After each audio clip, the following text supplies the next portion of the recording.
बात करेंगे पश्चिम बंगाल की विधानसभा इलेक्शंस में बस कुछ ही समय बचा हुआ है और ऐसे में यहां धर्म युद्ध छिड़ा हुआ है। अगले साल होने वाले विधानसभा चुनावों से पहले धर्म वाली सियासत अब वहां गरमाने लगी है। कल मुर्शिदाबाद के बेलडांगा में टीएमसी से निष्कासित विधायक हुमायूं कबीर ने बाबरी मस्जिद का शिलान्यास किया। वहीं आज कोलकाता के ब्रिगेड परेड ग्राउंड में सामूहिक गीता पाठ किया गया। सैकड़ों साधु संत, लाखों लोग यहां शामिल हुए हैं। यूं तो सनातन संस्कृति संसद की ओर से हर साल सामूहिक गीता का पाठ का आयोजन होता है, हर साल होता रहा है, लेकिन अगले साल होने वाले चुनाव से ठीक पहले इसे राजनीति से जोड़कर देखा जा रहा है। सवाल अब यह उठाया जा रहा है कि क्या एसआईआर और घुसपैठ पर छिड़े सियासी संग्राम के बीच पश्चिम बंगाल की राजनीति बाबरी बनाम गीता की ओर बढ़ रही है। जो तस्वीर हम आपको दिखा रहे हैं गीता पाठ की तस्वीरें हैं। आपको बता दें कि बाबा रामदेव के साथ साथ बीएचपी के कई बड़े नेता, साथ ही साथ कई साधु संत यहां पहुंचे हुए हैं। धीरेन्द्र शास्त्री यहां पहुंचे हुए हैं और कहा यह जा रहा है कि बड़ा खास इंतजाम, विशेष इंतजाम किया जा रहा है यहां पर, क्योंकि 5 लाख से ज्यादा लोगों के यहां जुटने की संभावना है। ज्यादा जानकारी के साथ हमारे संवाददाता इंद्रजीत कुंडू जुड़ गए हैं। इंद्रजीत, क्या जानकारी है, क्या खास तस्वीर और कितनी बड़ी संख्या में लोग अभी तक यहां जुट चुके हैं?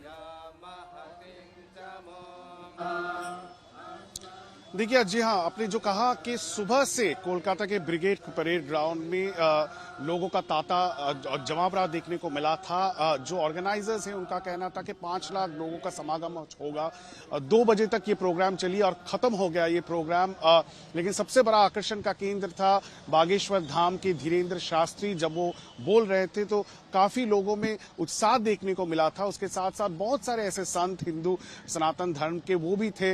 हम आपको दिखा दें किस तरह की वेशभूषा में दूर दूर से लोग आए हैं।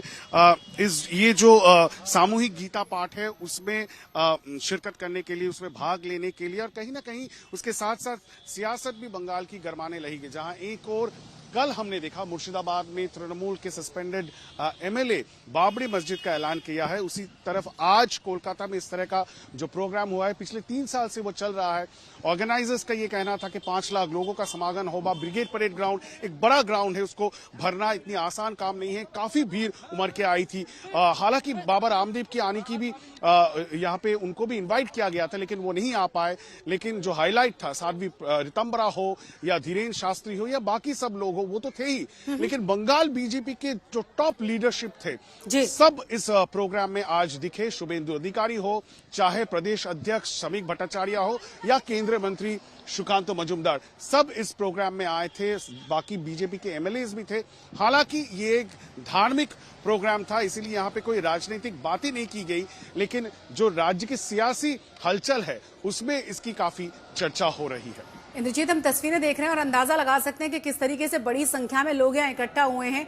क्या लोगों का यहाँ से जाने का सिलसिला शुरू हो चुका है और लगभग कितनी बड़ी संख्या में लोग यहाँ इकट्ठा हुए हैं, क्योंकि 5 लाख लोगों के पहुंचने का दावा था?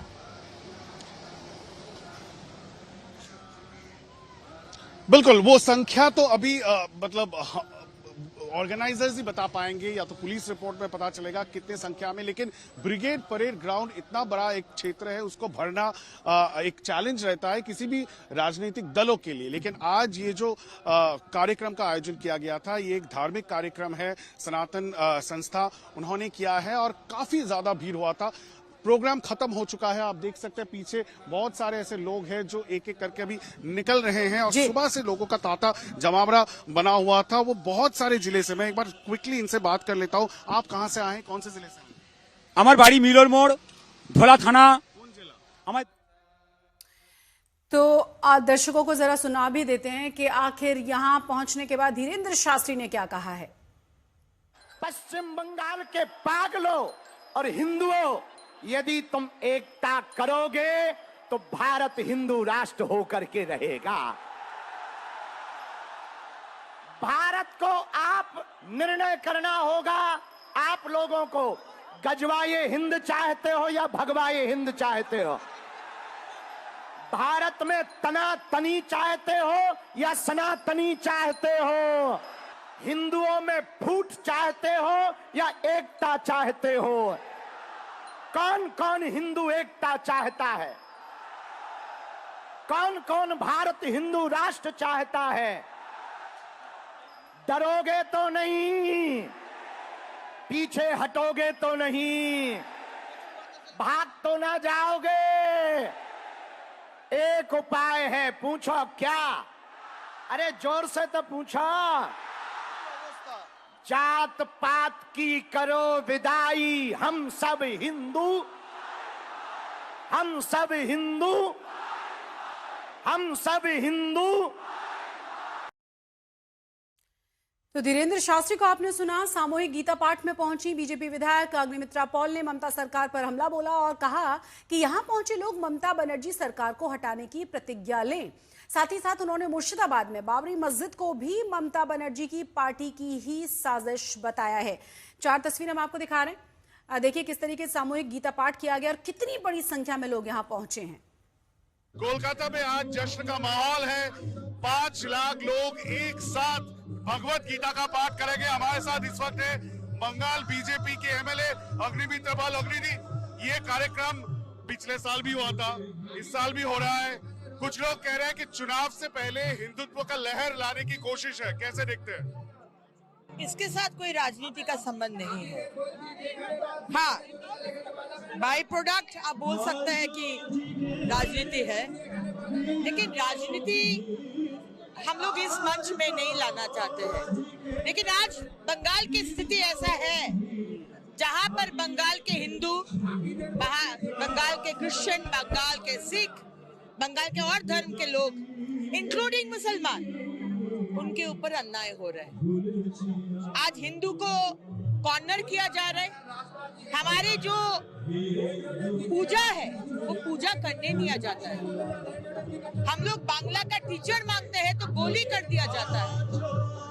और मुसलमान, उनका संप्रदाय को बोला गया था सच्चार कमेटी में उनका उन्नयन होगा। एक काम ममता बनर्जी किए है, नॉट अ सिंगल वर्क। उनको सिर्फ क्रिमिनल बनाया गया। खारिजी मद्रासा में पढ़ा के उनको क्रिमिनल बनाया ताकि ममता बनर्जी को बेनिफिट हो।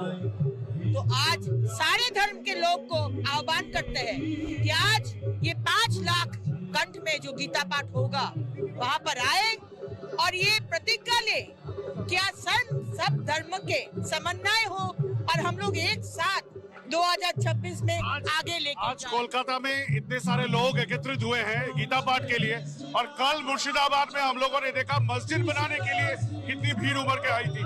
तो क्या ये राजनीति में धर्म का प्रचलन हो गया है? ममता बनर्जी जो बात नहीं बोल पा रहे, वो ये फ्रैंकेनस्टाइन जो वो तैयार किया है, हुमायूं कबीर जैसा, और फ्रैंकेनस्टाइन का द्वारा